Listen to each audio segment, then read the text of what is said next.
ನಮಸ್ಕಾರ ಸ್ನೇಹಿತರೆ, ನಾನು ನಿಮ್ಮ ಜಿ ಟಿ ನಾಟಿ ಸತೀಶ್. GNC ನಾಟಿ ಬ್ರ್ಯಾಂಡ್ ಯೂಟ್ಯೂಬ್ ಚಾನಲ್ ನೋಡ್ತಕ್ಕಂಥ ಎಲ್ಲ ರೈತ ಬಾಂಧವರಿಗೂ ಸ್ನೇಹಿತರಿಗೂ ನಮಸ್ಕಾರ.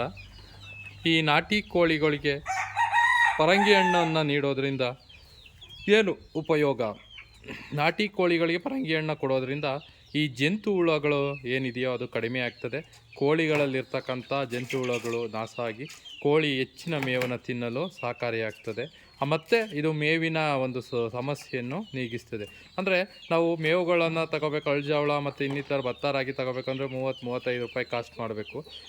ಈ ಒಂದು ಪರಂಗಿ ಹಣ್ಣು ಗಿಡಗಳನ್ನು ನಾವೇ ಹಾಕ್ಕೊಂಡ್ರೆ ಇಲ್ಲ 8 ರೂಪಾಯಿ ಕೆಜಿ ನಂಗೆ ಸಿಗುತ್ತೆ. ಇಲ್ಲ ಅಂದರೆ ಹೋಗಿರ್ತಕ್ಕಂಥದ್ದು ಇನ್ನೂ ಕಡಿಮೆಗೆ ಸಿಗುತ್ತೆ. ಅದನ್ನು ನಾವು ನಾಟಿ ಕೋಳಿಗಳಿಗೆ ತಂದು ಹಾಕೋದ್ರಿಂದ ಒಂದು ಮೇವಿನ ಕೊರತೆ ನೀಗಿಸ್ದಂಗೂ ಆಗುತ್ತೆ. ಜೊತೆಗೆ ಈ ಒಂದು ನಾಟಿ ಕೋಳಿಗಳಿಗೆ ಏನಿದೆಯೋ ಜಂತು ಹುಳಗಳೇನಿದೆಯೋ ಆ ಜಂತು ಹುಳಗಳು ನಾಶ ಆಗ್ತದ ಸಂದರ್ಭ ಇರುತ್ತೆ. ಮತ್ತು ನಾಟಿ ಕೋಳಿಗಳು ಹೆಚ್ಚಿನ ಮೇವನ್ನು ಮೇಯಲು ಸಹಕಾರಿಯಾಗ್ತದೆ. ಹಾಗಾಗಿ ನೀವು ನಿಮ್ಮ ಒಂದು ತೋಟದಲ್ಲಿ ಅಥವಾ ನಿಮ್ಮ ಒಂದು ಫಾರಮ್ನಲ್ಲಿ ನಾಟಿ ಕೋಳಿಗಳಿಗೆ ಈ ಥರ ನೀವು ಅವಾಗವಾಗ ಇಲ್ಲ ಡೈಲಿ ಕೊಟ್ಟರು ಏನು ತೊಂದರೆ ಇಲ್ಲ.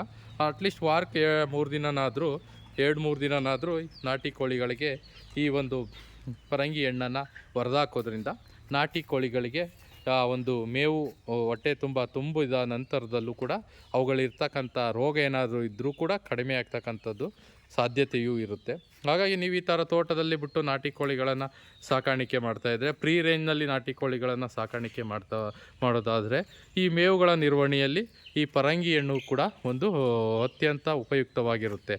ಹಾಗಾಗಿ ನೀವು ಕೂಡ ನಾಟಿ ಕೋಳಿಗಳಿಗೆ ಪರಂಗಿ ಹಣ್ಣಾಗಿರ್ತಕ್ಕಂಥ ಹಣ್ಣುಗಳನ್ನು ಹಾಕಿ, ಮತ್ತು ಕೀರೆ ಸೊಪ್ಪು ಆಗ್ಬೋದು, ಹಸಿರು ಸೊಪ್ಪು ಏನಿದೆಯೋ ಅದುಗಳನ್ನು ತಂದು ಹಾಕೋದ್ರಿಂದ ನಾಟಿ ಕೋಳಿಗೆ ಮೇವು ಕೊಟ್ಟಂಗಾಗುತ್ತೆ.